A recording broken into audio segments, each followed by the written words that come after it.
Hey, what's going on, everybody? My name is Corey, better known as the Seaman, and I want to welcome you to another edition of the Seaman's Cinema Sit Down. We are down in New Jersey, which, if you're rolling your dice, the most likely payout in that regard is gonna be watching some trailers, and that's exactly what we've been doing today. We started off in the horror realm with a spider horror thriller called Sting. Looks absolutely terrifying. It's my worst nightmare on film. Then we switched gears and moved over to some home invasion horror with The Strangers Chapter 1. Not a direct remake, but one that certainly is playing in a lot of the same realms and places as the original Strangers, and this is a creative team who really seems to love that material, so that gets me excited for what we've seen in that trailer. Then we kind of stayed in the horror realm with I Saw the TV Glow.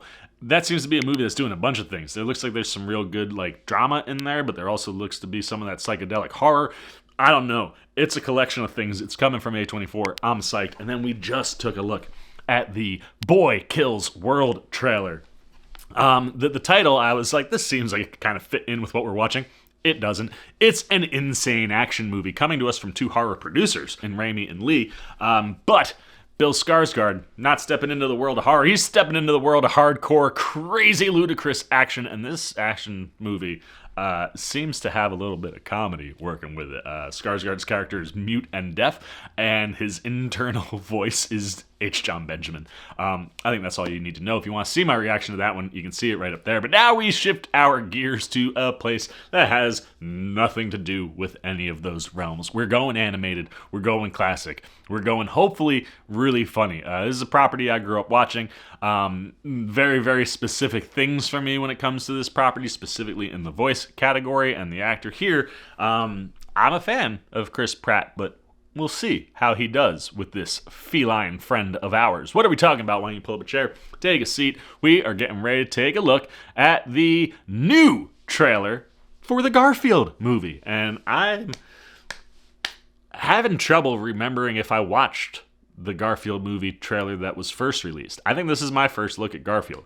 And like I said, I grew up with that lasagna loving cat and that cartoon, and obviously I have very specific expectations when it comes to that character. Then when he was brought to the big screen, you had Bill Murray doing it, and Bill Murray was like the perfect choice to voice Garfield if it wasn't gonna be the original voice. And now we get to a place where you have Chris Pratt, who I think can do very good with this character. When I think of his character on Parks and Rec, that's a dude that I think could fall right into that Garfield realm. However, it'll be interesting to see how the audience reacts. We know there was a lot of pushback with giving him Mario, and I thought he did excellent with that movie. And that movie just did all the things that a Mario movie should do. And that's one of those things where if the movie does what it's supposed to do, you'll find the forgiveness on the voice acting choices pretty quickly. I don't know anybody that grew up a Mario Brothers fan that didn't love the Super Mario Brothers movie. And I'm hoping that this is going to be similar for Pratt, where it's like, you know what, there's going to be some pushback, some people that are like, oh my gosh, why is Chris Pratt getting Garfield? But then if you do it correctly, and what you put on screen fits with what the expectations are for a Garfield movie, then you completely forget all about the fact that it's Chris Pratt. And like I said, he feels like a guy, especially the one who came from Parks and Rec, that could be absolutely perfect to voice Garfield. So I'm going to be open-minded. I'm going to see what Chris has given us. I can't necessarily remember if it was overtly positive or negative when the last trailer came out, but we've got this new trailer here for us, so let's waste no more time. Get it up for you. We've got it up here for me, and that first image, this first image to me just screams Garfield. I mean, you got Odie with the tennis ball, Garfield. Something Odie has done has caused Garfield to puff up like a ball. I think we're gonna be okay. But nevertheless, let's not take any more time away from watching this new trailer for the Garfield movie.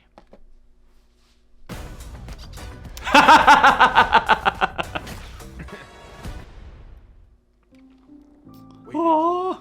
I'll be right back. Aww.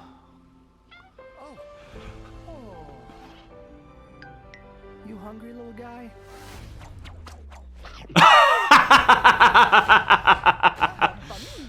Oh man, so we're getting a little bit of an origin for Garfield.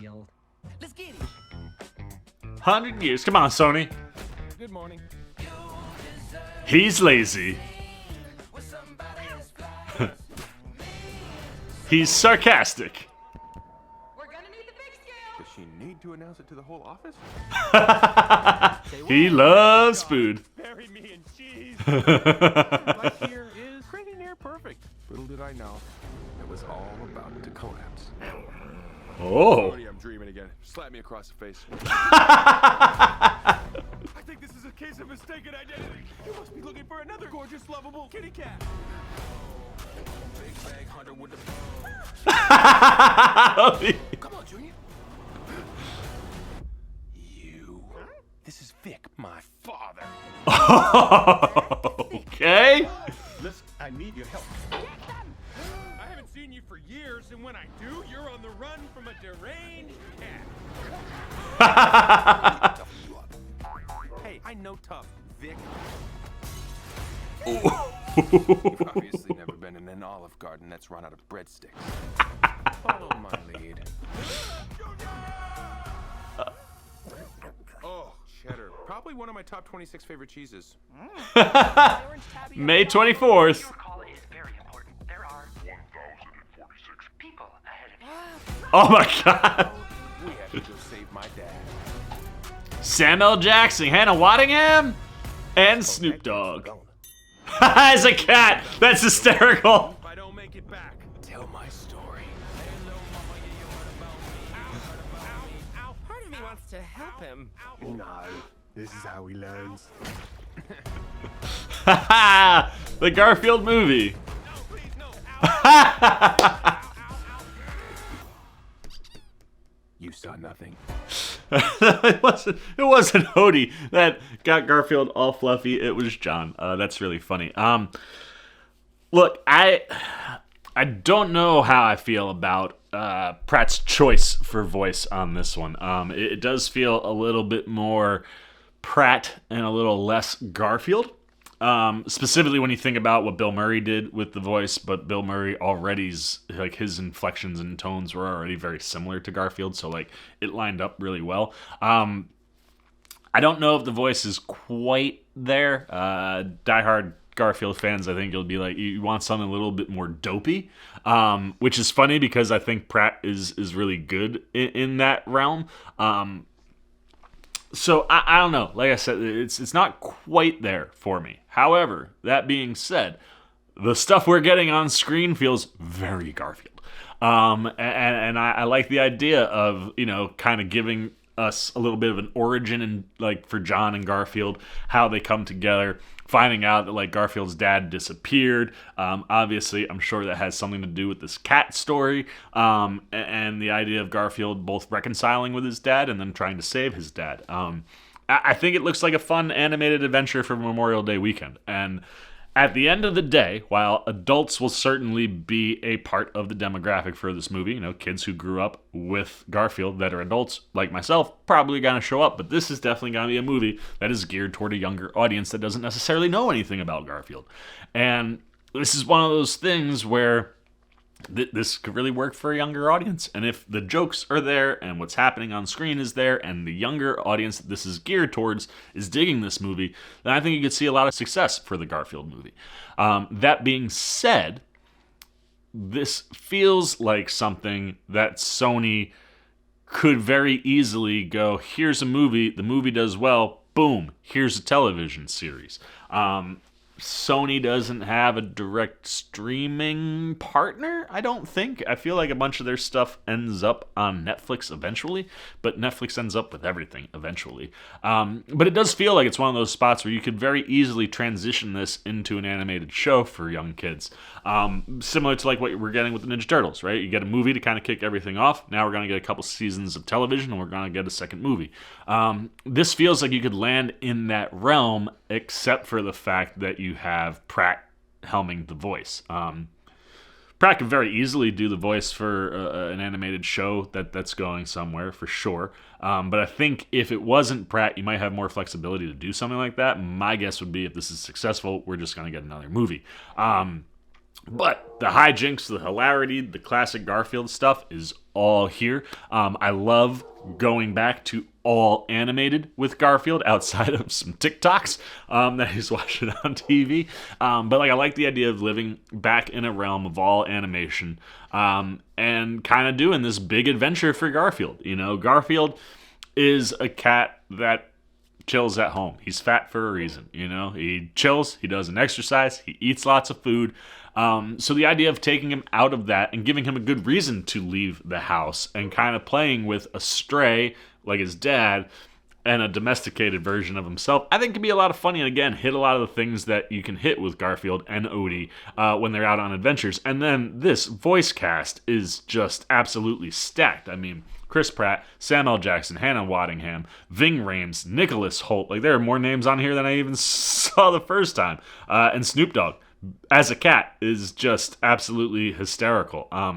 So yeah, I'm very on board. You know, sign me up. Like I said, this is not a movie I think that is geared toward me specifically. It's going to want to bring people like me in, but this is geared toward a younger audience. And if that younger audience really enjoys this, then it's a win, especially if the box office hits. So we'll see, man. Memorial Day weekend, that's a big weekend. May is usually packed with some bangers, so we'll see what happens in that regard. But based off of this new trailer, I think I'm on board for this movie. It looks like a lot of fun. But who really cares what I think? I'm more here to find out what you guys are thinking. Is this something that gets you excited? Did you grow up with Garfield? Do you think that the movie is capturing the essence and spirit of Garfield correctly? Or do you think it's kind of doing its own thing and then you have a voice that doesn't quite line up with Garfield? How do you feel about Chris Pratt? Like I said, I think he's just on the outside, but I can see as you watch it in the course of the movie it working really well. So do you land there? Anything you got really? Good, bad, indifferent on the official or the new trailer for the Garfield movie? Put it down below in the comment section. Look forward to talking to you down there. As always, if you enjoyed this video, please give me a thumbs up. And if you're new, you want to come hang out, the C-Man anytime. We're talking movies, TV, trailer, reactions. You want to be here Memorial Day to see my thoughts on Garfield after seeing the movie. You just dig the vibe. You want to show a little love and support? Well, hey, come join C-Maniac Nation. Super easy. All you got to do, jump over there, hit that subscribe button, hit that little bell if you want those alerts. And until next time, for the C-Man's Cinema, sit down. I've been the C-Man. I'm signing off. Peace. Hey, what's up, C-Maniac Nation? Winter Ken here, where we grow out our roots and our beard, letting you know that you can see some new C-Man videos right up here and right down here. And if you want all those videos and show that man a little love and support, come join C-Maniac Nation right over there, and the C-Man will catch you on the next one.